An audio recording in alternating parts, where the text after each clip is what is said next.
just need some cuteness in my life right now. You don't mind, do you? Actually... Welcome to Watch Mojo, and today we're counting down our picks for the top 10 worst things the Animaniacs have ever done. So, how about that question? Was there something I said? You want to just skip this cartoon? Yeah. Okay. See ya, pal. For this list, we're looking at the totally insane moments where the Warner Brothers and the Warner sister Dot took their shenanigans a little too far in both the 90s series and the 2020 revival. In other words, prepare to see a lot of Dr. Scratchansniff. And as usual, big episode spoilers are ahead.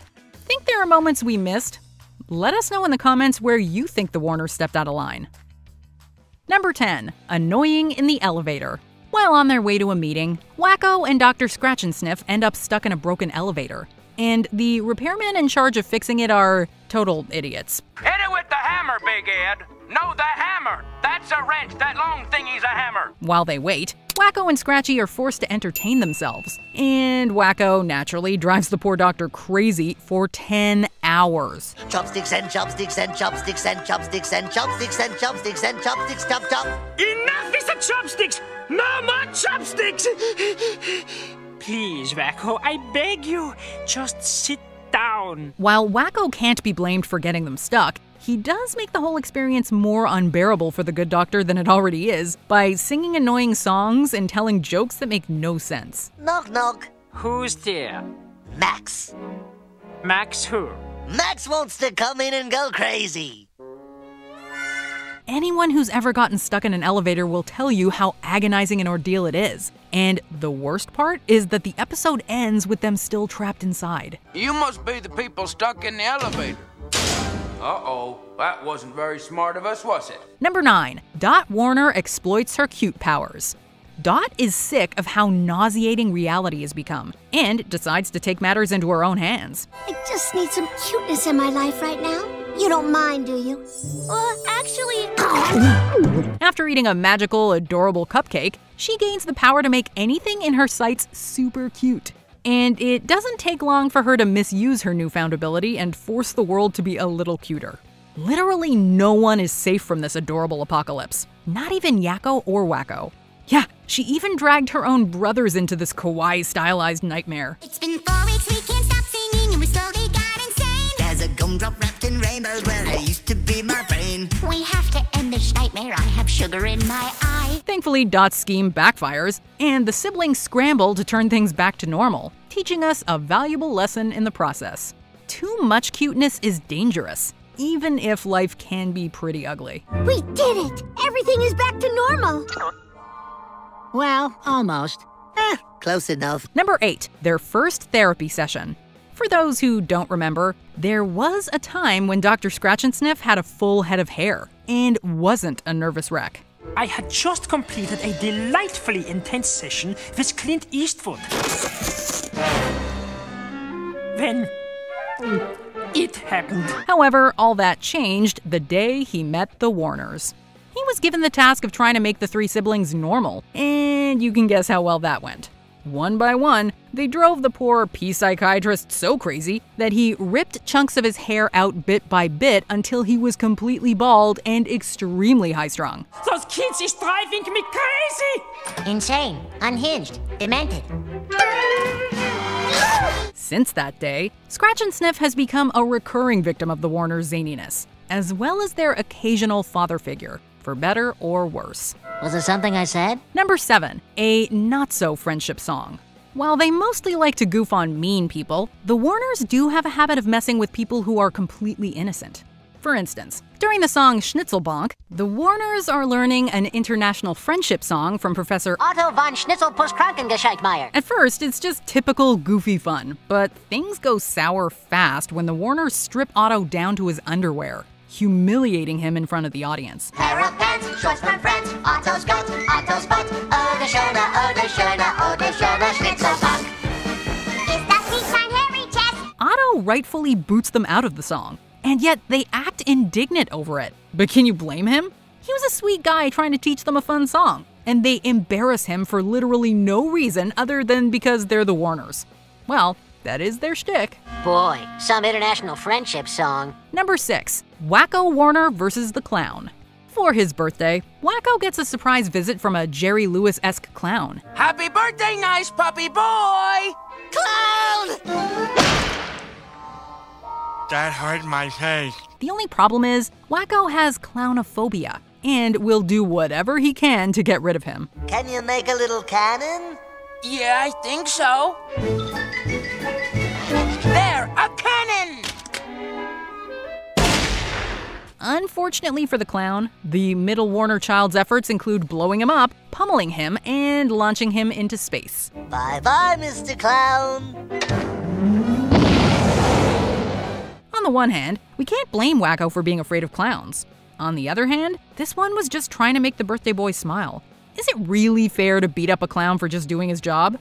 On the plus side, when Wacko does get rid of the clown, the poor jester seems happier where he ends up. I like it here. Number 5. Crashing Dr. Otto von Scratchansniff's date.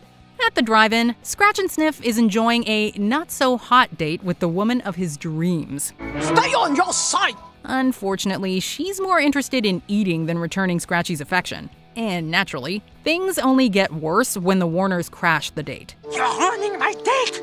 Nonsense. It was ruined before we got here. They annoy him, lock him out of his car, demand he get snacks for them, and finally wreck his car's roof. Hi! Did you get the popcorn? Und the fries? The worst part is that his date enjoys their company more than his, even when he's been nothing but sweet to her. It's bad enough the trio messes with Scratchy on an almost daily basis. Now they botch up his love life as well. Not that it would have worked out anyway.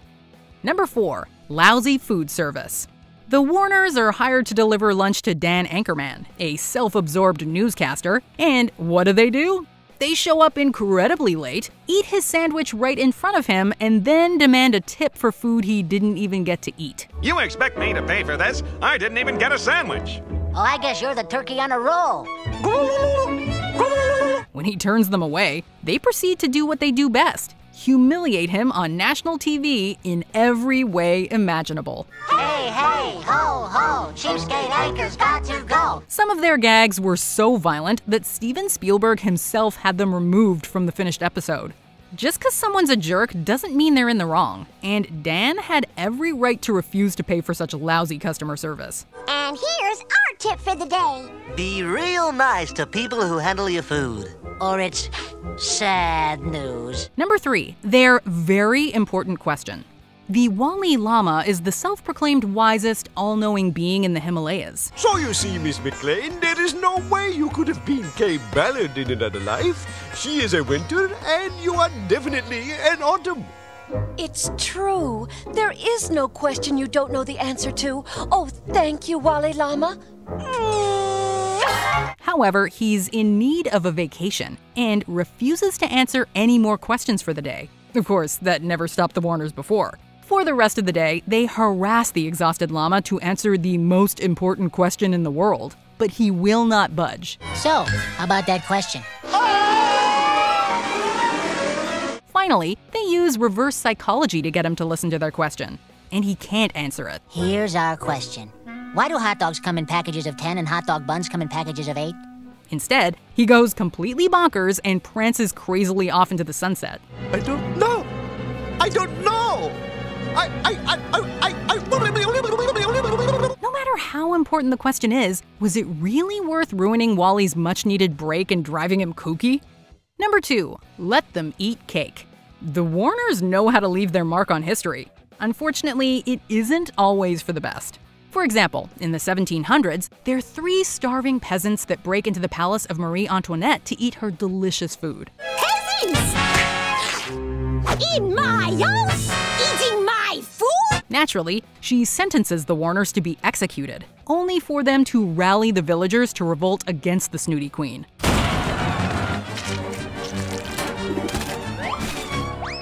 Yeah, it was the Warners that caused the French Revolution, all because one overdramatic queen snubbed them for robbing her house.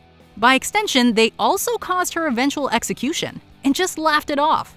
Even if Her Majesty was a royal pain, it seems like a lot of trouble just to get some food. Well, that's all the time we have today, folks. Thanks to our celebrity guest, Marie. And good luck at that revolutionary tribunal, huh? I hear they can be a real pain in the neck. Before we unveil our top pick, here are some honorable, or in this case, dishonorable mentions. Dropping the Tiger Cub Prince. The surprises in life.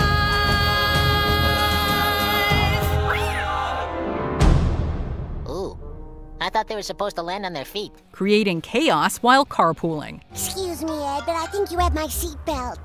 No, I think that one's yours. But it won't snap in. Maybe I have yours. No, yours will be over there. This one's mine. Wrecking the toy store.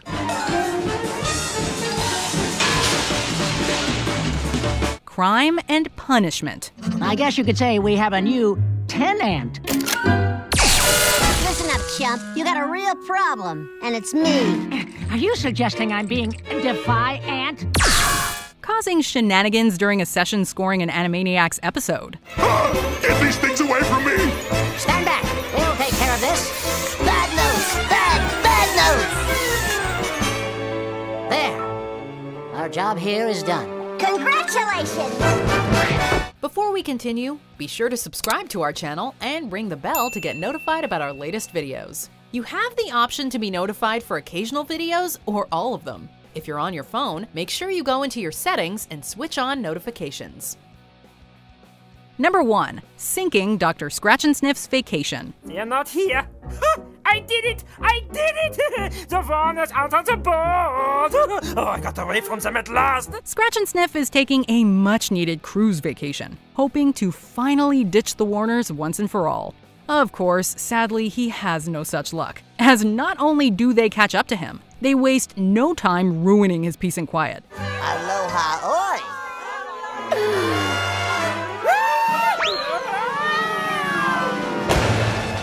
By the end, poor Scratchansniff is left in a full body cast and with a massive room service bill, compliments of his favorite patients. Really, they only goof on poor Scratchy because they love him. But it's really sad to know that no matter where he goes or what he tries, he can never truly get away from the madness even for a second, because they will never leave him alone. Do you agree with our picks? Check out this other recent clip from WatchMojo, and be sure to subscribe and ring the bell to be notified about our latest videos.